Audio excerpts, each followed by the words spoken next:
vous êtes suisse, psychiatre, mais surtout aéronaute. Vous avez réussi le premier tour du monde en ballon en 99, mais surtout vous avez développé et conçu avec André Borschberg, votre associé, l'avion solaire Solar Impulse pour un tour du monde de mars 2015 à juillet 2016, avec notamment la traversée du Pacifique et un record de vol en solitaire. Je vous voyais regarder le sujet sur Under the Pole. Ça vous intéresse, l'océanographie? On rappelle que votre papa et votre grand-père étaient des océanographes reconnus et innovants. C'est vrai que j'ai vécu toute mon enfance dans l'exploration des océans avec mon père et mon grand-père, leurs bathyscaphes, leurs mésoscaphes, etc. Moi, c'est plutôt l'air qui m'a captivé. Et je pense que finalement, ce qui est intéressant, c'est la planète en général, que ce soit l'air, que ce soit l'eau, c'est d'arriver à voir comment la préserver de manière intelligente. C'est-à-dire pas en croyant béatement que parce qu'on veut la protéger, ça suffira, mais en faisant vraiment des actions avec des solutions concrètes. On va revenir sur cet aspect-là de votre action. Vous êtes venu pour une conférence qui s'appelle « Comment réaliser l'impossible » que vous avez présentée à Papeete. J'imagine que c'est tiré de vos propres expériences? Oui, parce que ce que j'ai remarqué, c'est qu'en fait, l'impossible n'existe pas dans la réalité, l'impossible existe dans notre tête. Ça existe dans notre tête en fonction des schémas qu'on a appris, des croyances qu'on nous a inculquées, des dogmes qu'il faut suivre et respecter, et ça nous emprisonne dans le passé finalement, dans de vieilles manières de fonctionner. Et ce qui est fondamental, c'est d'arriver à se remettre en question, à penser autrement que ce qu'on a toujours appris, à devenir plus curieux, à ouvrir le champ d'action et de se permettre autre chose que le passé. Et c'est comme ça finalement qu'on peut préparer un avenir différent. Mais vous proposez une méthode ? Je propose finalement d'étudier dans tous les projets qu'on veut lancer ou dans toutes les manières de vivre qu'on a, d'observer quels sont les paradigmes qui nous empêchent de changer. Quels sont les paradigmes qui nous font croire que l'avenir, c'est-à-dire les dogmes, les axiomes, les croyances fondamentales, qui nous font croire que quelque chose ne peut pas être fait. Et ensuite, travailler sur ces paradigmes-là, travailler sur ce qui, dans notre façon de penser, nous limite.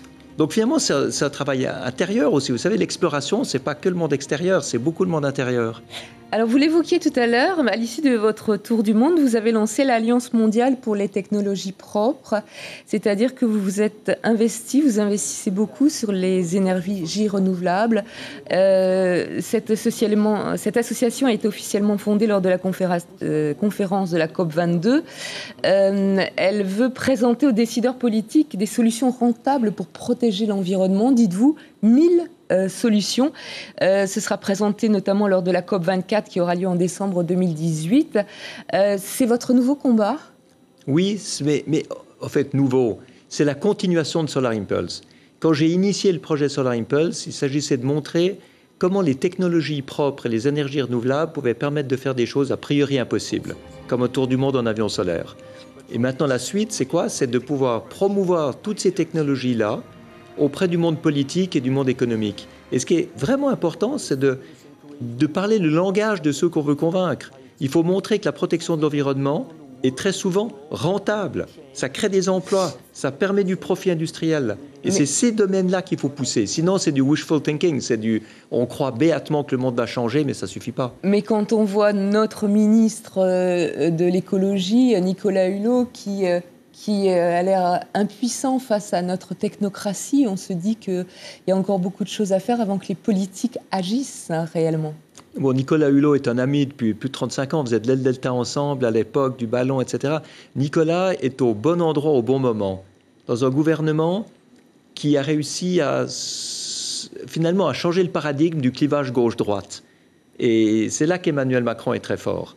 Et je pense qu'il y a vraiment aujourd'hui quelque chose qu'on peut changer, justement grâce aux solutions qui sont rentables.